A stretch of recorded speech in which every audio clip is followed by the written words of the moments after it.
નમસ્કાર મિત્રો લાલાભાઈ આહિર મોરે બોરોની સ્થિતિમાં અને લાલાભાઈ એવું કહી રહ્યા છે કે તમે ધોકા ઉપાડવાની જો વાત કરો છો ને તો અમે પણ બંગડીઓ નથી પહેરી। હું તમને લાલાભાઈનો વિડીયો બતાવું એના પહેલા જો તમે આપણી ચેનલમાં નવા આવ્યા હો તો ચેનલને સબસ્ક્રાઇબ કરી દેજો અને વિડીયોને લાઇક કરી દેજો। તો મિત્રો તે વિડીયો જોઈ લો પછી આપણે તેના વિશે વાતચીત કરીએ। હમણાં મારો વિડીયો એ મુકાઈ જશે ને ધોકા ઉપાડવાની વાત કરે તો અમે બંગડીઓ નથી પહેર્યું ભાઈ, આ ખુલ્લેઆમ કહું। જરૂર પડી તો તમે ધોકા ઉપાડો ને, અમારા સમાજ આટલું થઈને જરૂર પડી ને તો હું મરવાય તૈયાર છું ને ધોકા ઉપાડવા તૈયાર છું। પોતપોતાના સમાજને પોતપોતાનો ગૌરવ હોય, હું એમ જ કઉ છું।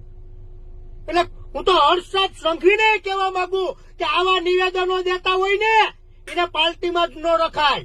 તો મિત્રો તમે વિડીયો તો જોઈ લીધો હશે, તેમાં લાલાભાઈ એવું કહી રહ્યા છે કે તમે આ ધોકા ઉપાડવાની વાત કરો છો ને તો અમે પણ બંગડીઓ નથી પહેરી, જો અમારા સમાજ માટે જો જીવ આપવો પડશે ને તો પણ અમે તૈયાર છીએ। અને લાલાભાઈ આહિર એવું પણ કહી રહ્યા છે કે આ ખુલ્લેઆમ હું કહું છું કે જો તમે જરૂર પડી તો તમારા સમાજ માટે ધોકા ઉપાડવાની વાત કરો છો ને તો હું મારા સમાજ માટે મરવા પણ તૈયાર છું જો જરૂર પડી તો, અને જો ધોકા ઉપાડવા પડશે ને તો એ પણ ઉપાડવા માટે તૈયાર છું। અને લાલાભાઈ એવું પણ કહી રહ્યા છે કે પોતપોતાના સમાજના લોકોને પોતપોતાનો ગર્વ હોય, પોતાના સમાજનો ગર્વ હોય। અને હર્ષભાઈ એવું પણ કહી રહ્યા છે, હું તો હર્ષભાઈ સંઘવીને એવું પણ કહેવા માંગુ છું કે આવા જે વાતો કરતા હોય ને આવા જે નિવેદનો આપતા હોય ને તેમની પાર્ટીમાંથી જ કાઢી મુકાય, આવા લોકોને પાર્ટીમાં ના રખાય। તો મિત્રો લાલાભાઈ વિશે તમારું શું કહેવું છે તમે જરૂરથી કોમેન્ટ કરજો, અને જો તમે આપણી ચેનલમાં નવા આવ્યા હો તો ચેનલને સબસ્ક્રાઇબ કરી દેજો અને વિડીયોને લાઇક કરી દેજો, અને મહેરબાની કરીને કોઈ પણ ભાઈને ખરાબ કોમેન્ટ કરવી નહીં, કેમ કે લાલાભાઈએ જે પણ કહ્યું છે એ આપણા વિડીયોની અંદર કહ્યું છે। ખાસ જો આપણા વિડીયો તમને સારા લાગતા હોય તો ચેનલને સબસ્ક્રાઇબ કરી દેજો અને વિડીયોને લાઇક કરી દેજો।